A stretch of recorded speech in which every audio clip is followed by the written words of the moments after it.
Assalamualaikum warahmatullahi wabarakatuh. Kami dari kelompok 4 Mikrobiologi Dasar. Di sini kami akan menyampaikan materi tentang MIC dan MBC, aplikasi dan hakikatnya. Dasar penentuan antimikroba secara in vitro itu adalah dengan MIC dan MBC. MIC atau Minimum Concentration Inhibitory merupakan konsentrasi terendah antimikroba yang dapat menghambat pertumbuhan bakteri yang dilihat dari adanya pertumbuhan koloni pada media agar atau tingkat kekeruhan pada pembiakan cair. Ini artinya apabila media yang digunakan adalah media padat, maka yang diamati adalah pertumbuhan koloni bakteri pada media agar. Sedangkan kalau yang digunakan adalah media cair, itu adalah yang diamati kekeruhan dari pembenihan cairnya itu sendiri, di mana MIC itu biasanya ditandai dengan warna yang cenderung lebih jernih. Selanjutnya, MBC atau Minimum Bactericidal Concentration merupakan konsentrasi terendah antimikroba yang dapat membunuh 99,9% mikroba pada suatu biakan dengan waktu yang telah ditentukan.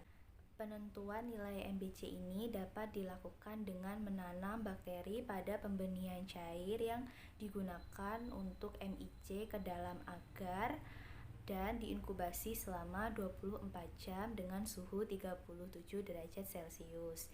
Jadi, MIC dan MBC ini dilakukan secara bersamaan namun dengan waktu yang berbeda dengan pengujian MIC terlebih dahulu. Lalu, MBC itu dapat diamati dengan adanya pertumbuhan koloni bakteri pada media agar. Nah, MBC adalah ketika tidak terjadi pertumbuhan mikroba lagi pada media agar. Ya, baik, saya Ahmad Fauzi akan menjelaskan fungsi MIC dan MBC. Yang pertama itu untuk sensitivitas dari mikroba terhadap antimikroba tertentu. Jadi si mikroba ini akan memberikan tanggapan terhadap antimikroba tertentu. Lalu untuk mengetahui resistensi suatu mikroba terhadap antimikroba. Jadi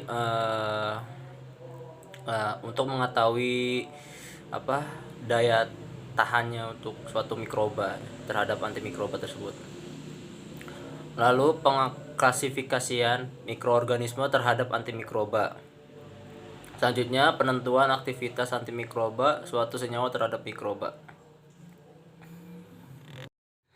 Saya Ahmad Fauzi akan menjelaskan ciri-ciri MIC dan MBC. Ciri-ciri MIC yang pertama yaitu digunakan untuk mengetahui sensitivitas mikroba yang diuji. Jadi MIC ini dapat mengetahui sensitivitas mikroba yang diuji gitu ya. Yang kedua itu semakin rendah nilai MIC antimikroba, sensitivitas mikroba semakin besar.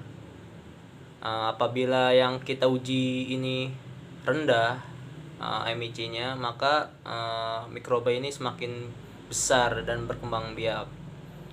Yang ketiga itu adalah makin resisten suatu organisme, berarti MIC semakin tinggi.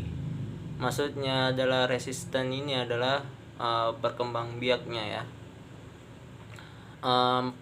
MIC dari sebuah antimikroba terhadap spesies mikroba adalah rata-rata MIC terhadap seluruh strain dari spesies tersebut. Jadi ini adalah rata-rata MIC pada percobaan antimikroba.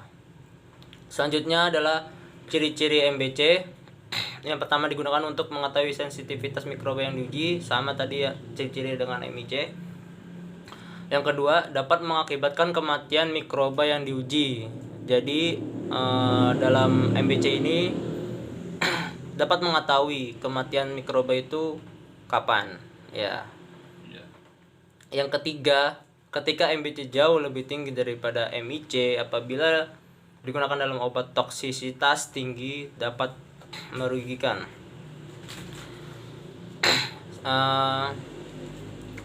Sebab yang menggunakan toksisitas tinggi akan merusak dari mikrobanya tersebut.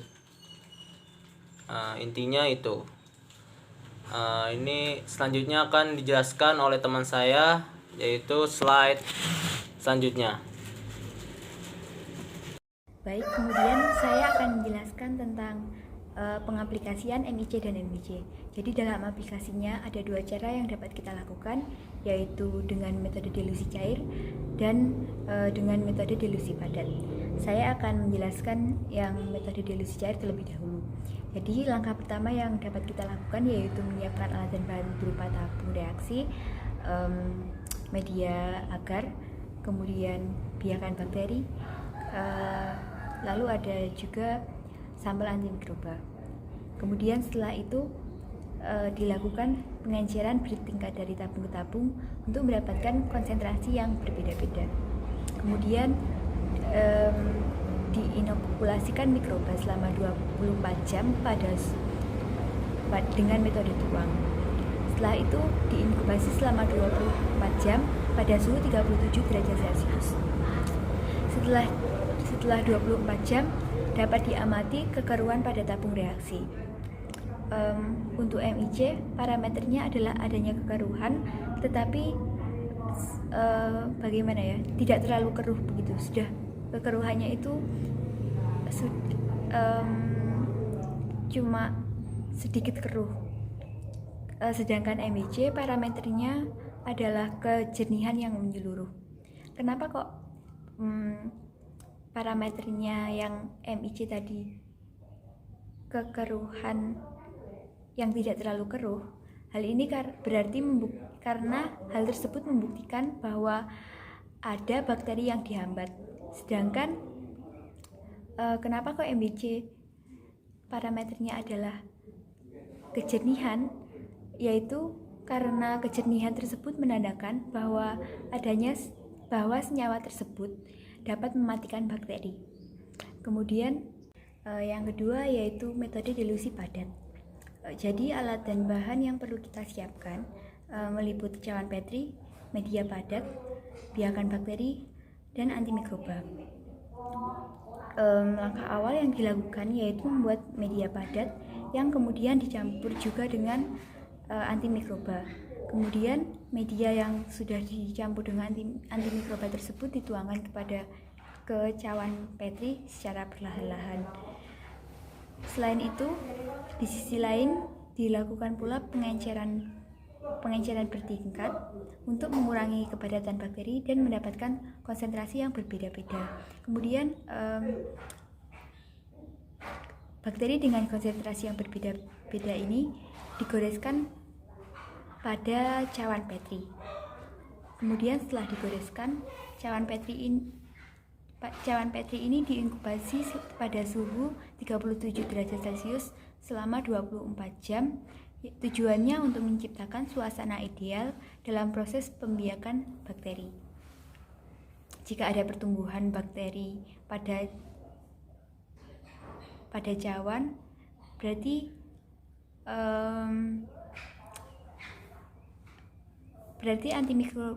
antimikroba tersebut tidak cukup efektif untuk menghambat bakteri. Sebaliknya, jika tidak ada pertumbuhan, berarti bakteri yang ada di dalamnya mati. Selanjutnya yaitu kelebihan dan kekurangan uji MIC dan MBC. Untuk kelebihannya, yang pertama itu uji MIC dan MBC dapat dilakukan pada skala yang sangat kecil. Yang kedua, membantu dalam penentuan tingkat resistensi mikroba. Yang ketiga, uji MIC dan MBC adalah menguji sifat antimikroba yang dapat menjadi petunjuk penggunaan antimikroba. Misalnya pada bidang kesehatan, penggunaan amoxicillin yang digunakan sebagai antibiotik pada demam yang disebabkan oleh infeksi dari bakteri Streptococcus. Hal ini dikarenakan amoxicillin itu dapat menghambat aktivitas bakteri tersebut, dan juga amoxicillin itu aman apabila digunakan sebagai bahan obat-obatan. Yang keempat yaitu banyaknya variasi konsentrasi yang memungkinkan hasil maksimal. Nah, karena pada pengujian MIC dan MBC ini itu menggunakan konsentrasi yang cukup beragam. Misalkan konsentrasi 1, 5, dan 6. Jadi dengan banyaknya konsentrasi tersebut dapat menjadi pembanding untuk menentukan konsentrasi yang paling tepat dalam menghambat pertumbuhan mikroba. Sedangkan untuk kekurangannya, yang pertama yaitu tahap pengerjaannya rumit. Hal ini dikarenakan pada pengujian MIC dan MBC digunakan konsentrasi yang cukup banyak. Yang kedua, memerlukan alat dan bahan yang cukup banyak. Ini menyambung pada poin yang pertama, di mana pengujian MIC dan MBC menggunakan banyak konsentrasi, dan setiap konsentrasi itu memerlukan alat dan bahan yang berbeda, sehingga alat dan bahan yang dibutuhkan itu cukup banyak. Yang ketiga, memerlukan ketelitian dalam pengerjaan. Hal ini dikarenakan pengujian MIC dan MBC ini dilakukan secara manual, sehingga diperlukan ketelitian yang cukup baik. Misalkan dalam menentukan kekeruhan konsentrasi MIC itu diperlukan ketelitian yang cukup baik, di mana ketelitian dan pengamatan setiap orang itu terkadang berbeda. Yang keempat, persiapan konsentrasi yang cukup bervariasi sehingga kurang efisiensi waktu. Lalu tambahan untuk kekurangan uji MIC dan MBC. Apabila waktu inkubasinya itu lebih lama, akan berpengaruh terhadap nilai MIC. Semakin lama waktu inkubasi, maka nilai MIC-nya semakin tinggi. Begitupun dengan konsentrasi inokulum. Apabila konsentrasi inokulumnya itu semakin rendah, maka nilai MIC-nya juga semakin rendah. Perkenalkan, nama saya Omega Tantianingsi. Di sini saya akan menjelaskan contoh pengaplikasian MBC dan MIC dari jurnal yang saya dapat dengan judul Aktivitas Antibakteri dari 5 tanaman terhadap bakteri Staphylococcus epidermidis yang diteliti oleh Suryana et al. Pada tahun 2017. Yang pertama yaitu prosedur pembuatan. Prosedur pembuatan terdapat 5 langkah, yaitu sterilisasi alat dengan menggunakan oven dan autoclave. Yang kedua, pembuatan media agar dengan media Na. Yang ketiga, pembuatan larutan stok dengan 5 tanaman itu yang terdiri petai Cina, teh, jambu biji, binahong, leunca, dengan cara dilarutkan 100 mg tiap sampel dalam 1 ml DMSO 100%, lalu dilakukan pengenceran selama 100 kali dan didapatkan konsentrasi 1 mg. Yang keempat, pembuatan stok bakteri. Bakteri yang digunakan adalah Staphylococcus epidermidis. Yang kelima, uji kepekatan dengan metode microdilutium broth. Hasil dan pembahasan yang didapat pada penelitian itu adalah hasil uji aktivitas bakteri yang terkecil adalah leunca sebesar 10,34 mm dan sedangkan yang terbesar yaitu ekstrak petai Cina sebesar 17,33 mm.